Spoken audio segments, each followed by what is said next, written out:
सो hi guys, कैसे हैं आप लोग। और आज IB ACIO का रिज़ल्ट आया है, फाइनल रिज़ल्ट जिसमें मेरा नहीं हुआ है। इंटरव्यू में मेरा सिलेक्शन नहीं हो पाया।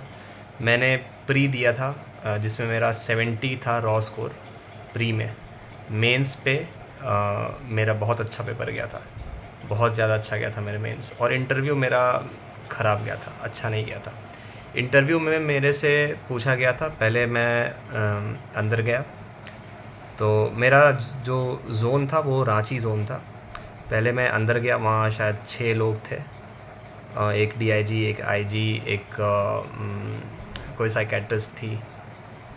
और फिर मैं गया और सबसे पहले जो सर थे वो पूछे कि योर नेम इज़ आयुष, तो मैंने कहा यस सर। देन पूछे what is the full form of Ayush, तो मैंने बताया आयुर्वेदा, योगा, यूनानी, सिद्ध and naturopathy and homeopathy, AYUSH। उसके बाद क्या होता है कि जो मैम है तुरंत पूछती है कि what is the difference between prokaryotic and eukaryotic cell, क्योंकि मेरा बायोलॉजी था ग्रेजुएशन में, तो इसलिए सवाल था। तो ये मैंने बता दिया इसका भी आंसर। उसके बाद क्या होता है कि सर दूसरी मैम पूछती है कि what is the difference between IB and spy. तो ये आसान सवाल था और मैं नहीं बता पाया। मैं बोल दिया सॉरी मैम, मुझे अच्छा से आइडिया नहीं था इस सवाल का कि what is the difference between IB and spy. तो ये आसान सवाल था जो कि मैं नहीं बता पाया।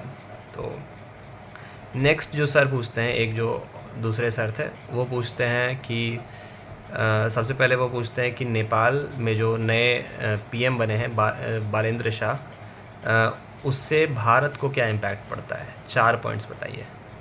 तो मैं एक बताया, वो भी उतना अच्छा नहीं बता पाया। और फिर मैं सोच ही रहा था तब तक दूसरे सवाल मतलब सोचने में टाइम लगता है, वो लोग सोचने नहीं दिए उतना। देन जो दूसरे सर थे वो पूछे सिलीगुड़ी कॉरिडोर के बारे में सुना है, तो मैंने कहा यस सर। तो देन वो पूछे what is that Siliguri corridor. तो मैंने बोला कि सिलीगुड़ी कॉरिडोर जो है एक चिकन नेक है, तो वो मेनलैंड इंडिया और जो नॉर्थ ईस्टर्न स्टेट्स है उसको कनेक्ट करता है। ये सब मैंने बताया, उतना नहीं बता पाया, बस इतना ही बता पाया कि वो कनेक्ट करता है, चिकन नेक है। देन और मुझसे क्या पूछा गया था, आई थिंक हाँ, एक सवाल था कि वाई IB। तो मैंने कुछ बोला, फिर मैंने इसी बीच में बोला था कि I have sharp observation skills. तो उन्होंने पूछा कि व्हाट हैव यू ऑब्जर्व्ड।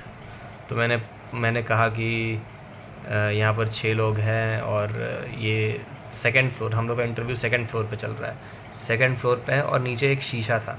तो मैंने उस शीशे का भी जिक्र किया कि वहाँ एक नीचे शीशा है जो सीढ़ी पे चलते वक्त दिखता है। तो मेरा इंटरव्यू जो है वो 50-50 गया था, उतना भी ख़ास नहीं और उतना भी बेकार नहीं, मतलब एवरेज गया था। 50% चांस था होने का और नहीं 50% चांस था नहीं होने का। और मेंस मेरा बहुत अच्छा गया था, बहुत ज़्यादा अच्छा। और प्री मेरा 70 नंबर था, यानी कि अप्रॉक्स 1500 रैंक के आसपास रहता प्री में। तो प्री मेरा ठीक ठाक गया था, होने लायक, सिलेक्शन के लायक। मेंस मेरा बहुत अच्छा था जो कि से केवल 50 नंबर का होता है। और इंटरव्यू मेरा बिलो एवरेज ही था। तो आई थिंक सबसे मेन IB में जो है वो इंटरव्यू है। इंटरव्यू ही डिसाइडिंग फैक्टर है, क्योंकि प्री मेंस में सब लोग क्वालिफाई होते हैं और ज़्यादातर आई थिंक 10 नंबर का ही फ़र्क होता होगा। इंटरव्यू में हो सकता है किसी को 40 नंबर मिलता हो, किसी को 70 नंबर मिलता हो, तो बहुत ज़्यादा डिफरेंस आ जाता है इंटरव्यू में, क्योंकि 100 नंबर का इंटरव्यू होता है, 50 नंबर का मेंस और 100 नंबर का प्री। तो मेन से ज़्यादा वैल्यू, इनफैक्ट मेन से दुगना वैल्यू इंटरव्यू का है।